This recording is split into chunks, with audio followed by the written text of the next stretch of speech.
I am in the process of preparing for kitten season. And one of the things that I have done is I have reorganized, I call it my medicine cabinet, but it is drawers, but that's what I'll refer to it as, is the medicine cabinet.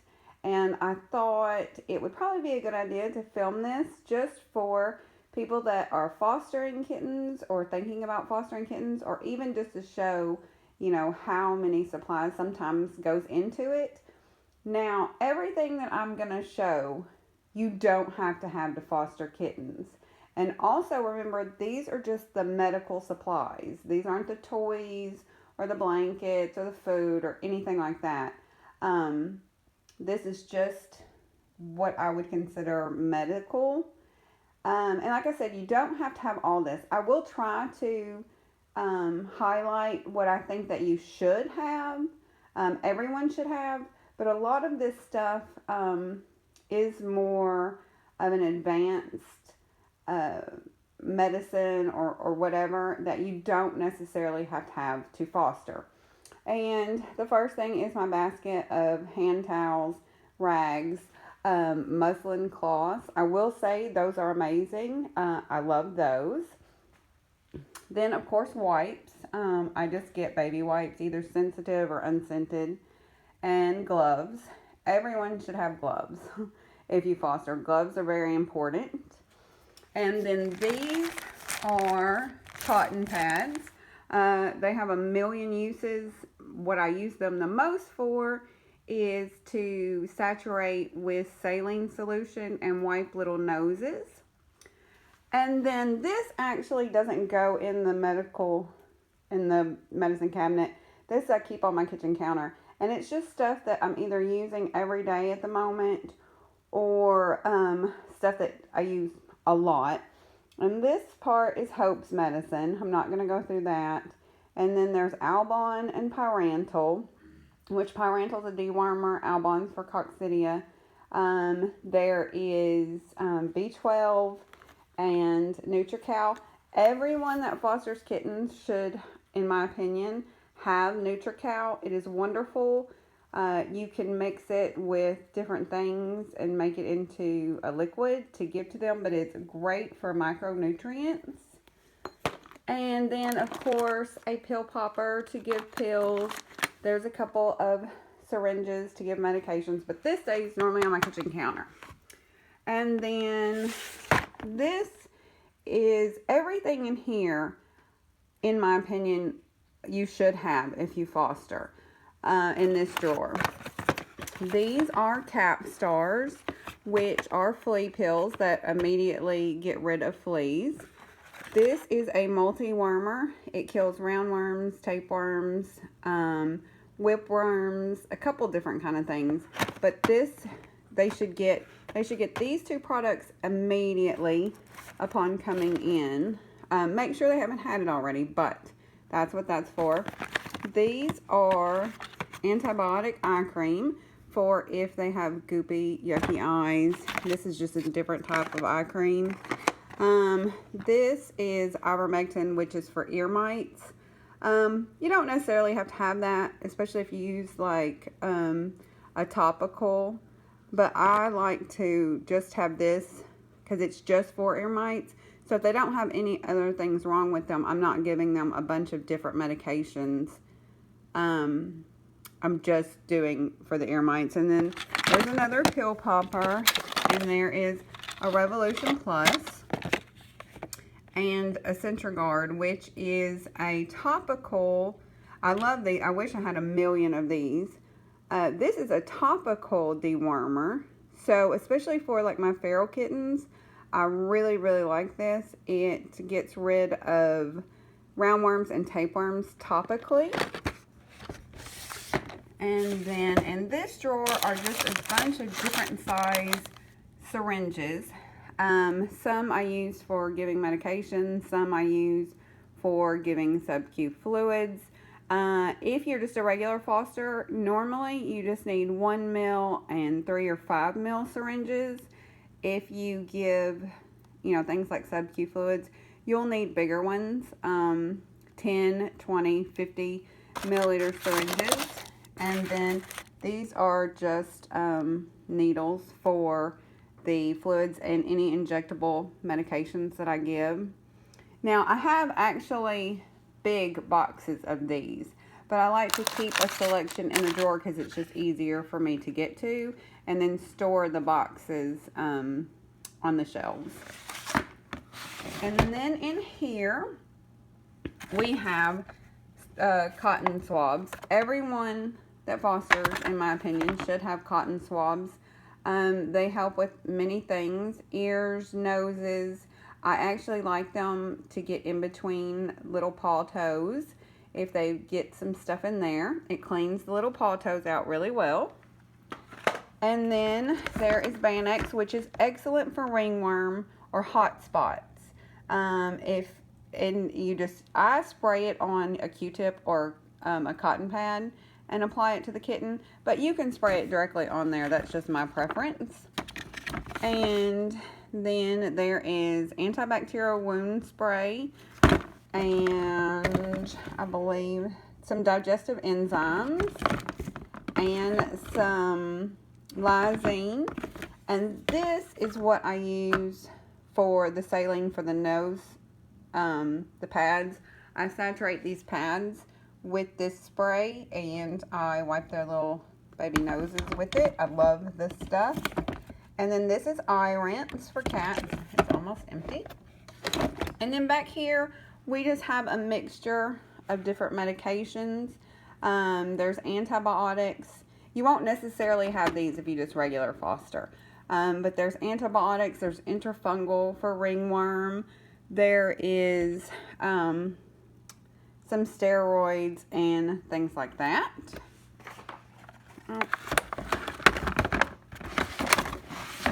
And then this last one on this one, if you just regular foster, you won't have this drawer. This contains some, pads for wounds and things like that. And then these are little iodine sticks, prepackaged. I actually like to take these with me when I do TNR because instead of taking a whole bottle of iodine, you can just pop these open, and it's Q-tips that are saturated with iodine on them. So if there are any injuries, you can clean them up with that really easily. And this is line for fluids, to hang bag fluids. And then this is saline for the nebulizer, for when they are congested, or to add medications to this to put into the nebulizer. And then there's a bag of fluids, sub-Q. They're called ringers. And this is another line for hanging fluids if they have to be on a drip, an IV drip. And that is the first one. And then this one, okay, this isn't all medical supplies, but it's for sick kittens. These are the heat packs that go inside the kittens, the snuggle pets. I also sometimes just use them under blankets.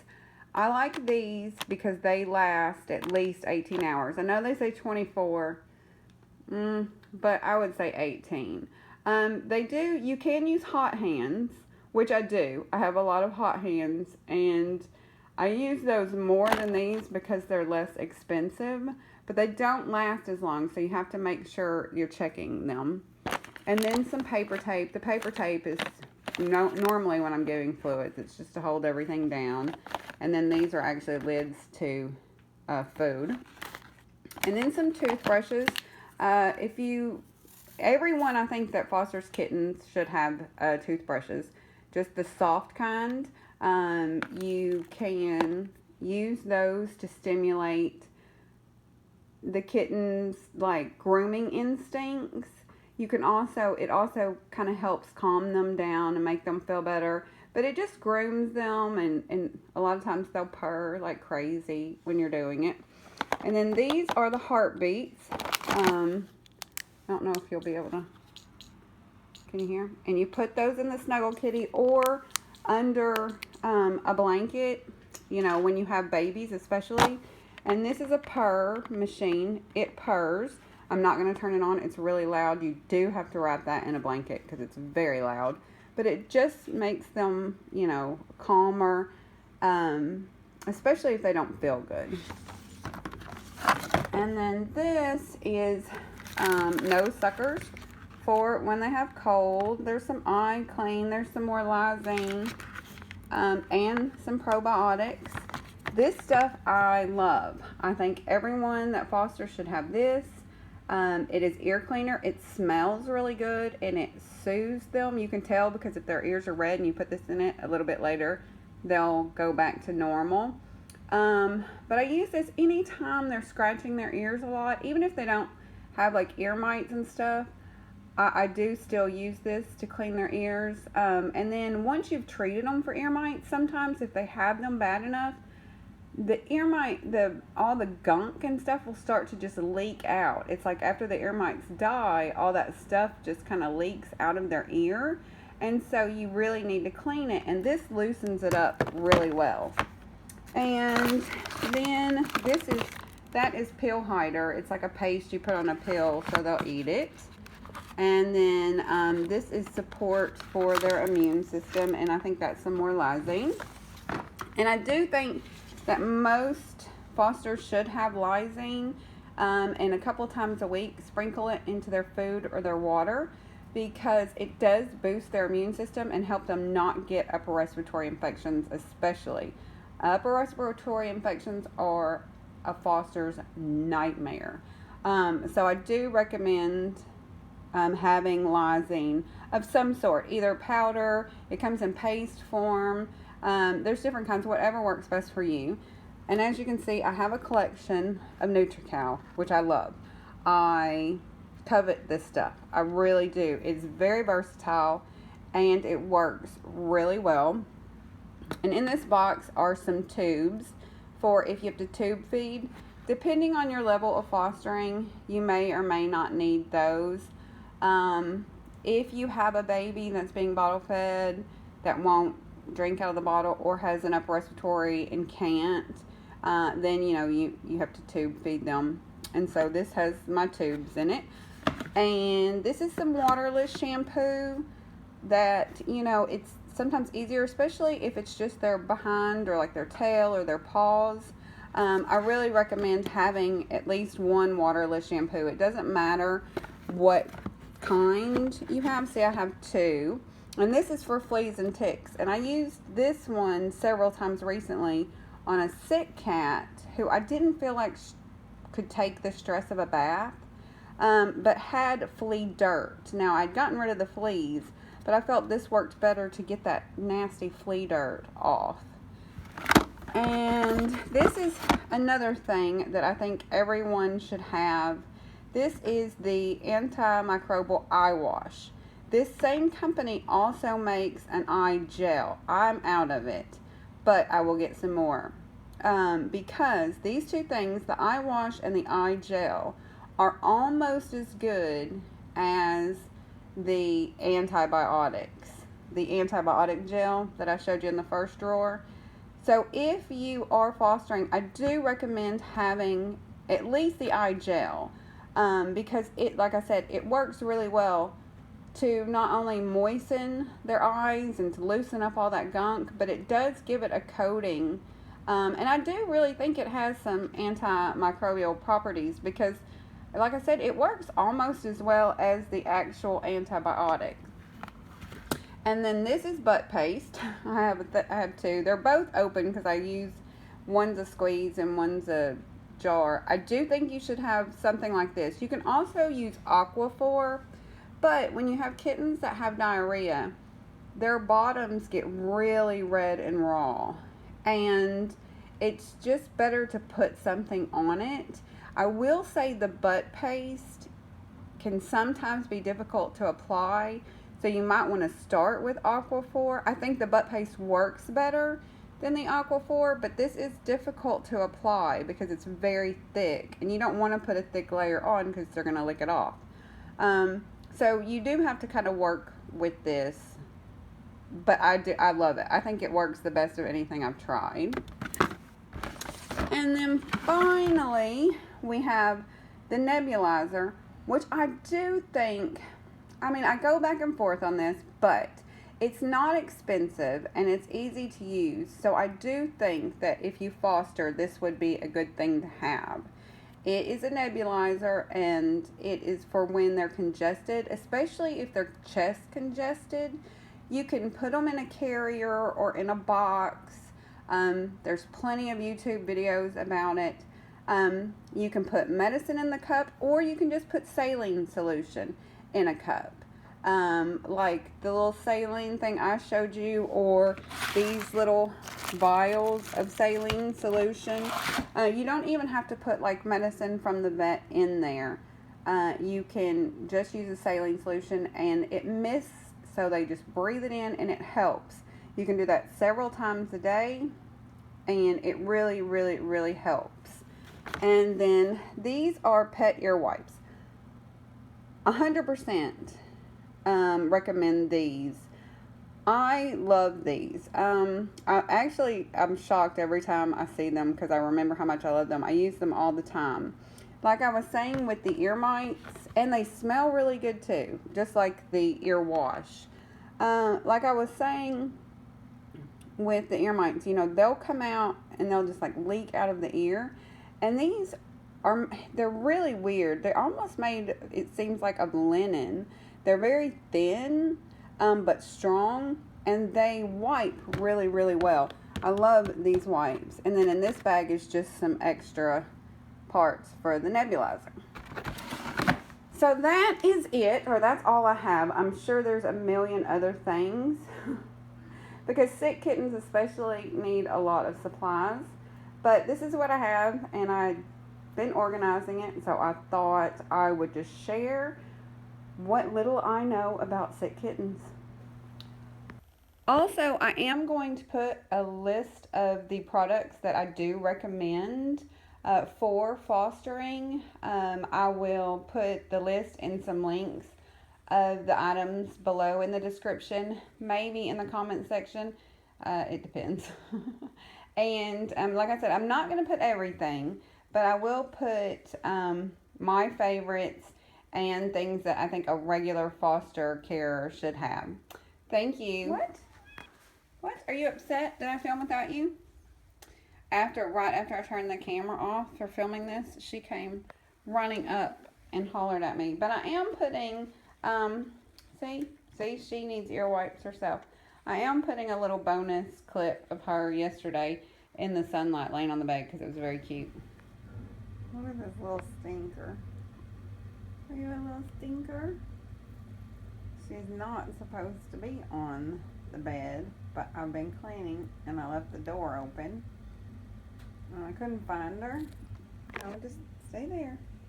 Well, I'm trying not to film her bottom. So now everything on the bed has to be washed. But she's so cute that it just doesn't even matter. It does not matter.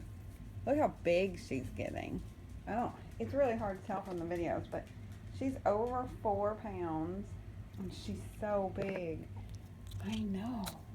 Oh, you're getting so big. Yes, you are. Are you big and beautiful? Yeah. Oh, I know. Oh, I know. It's a baby.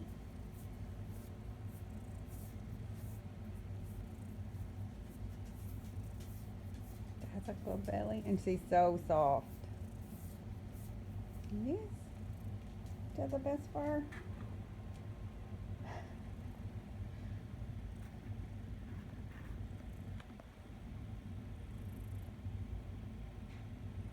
Did you give up? You're so tired. I know you're so tired.